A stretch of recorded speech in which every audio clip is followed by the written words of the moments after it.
dával som tomu, že 0,0%, že vznikne úradnícka vláda, vtedy ľahko s niečím súhlasíte.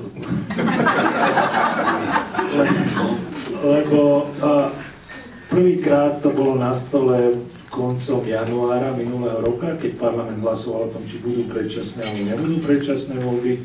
A tak povedala vtedy pani prezidentka, že ak neodsúhlasí parlament tie predčasné voľby, tak vznikne úradnícka vláda, ale to na to nie je žiadna šanca. Tak parlament aj odsúhlasil, takže ja som bol spokojný.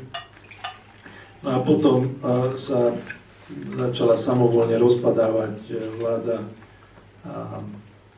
tiež dočasná a vtedy už potom išlo do tuhého a potom človek nemôže povedať, že ja predsa nesúhlasím, tak tým pádom už to bolo v zásade jasné, ale tým, že ja som 20 rokov tvoril tú hospodárskú politiku na Slovensku a to sa snažil spolutvoriť, niekedy s úspechmi, niekedy nie, tak pre mňa to bolo také, že prirodzené, že robíme niečo pre krajinu a vtedy sa nehovorí nie. A ja som to bral ako odbornú funkciu a nie ako nejakú zvlášť politickú.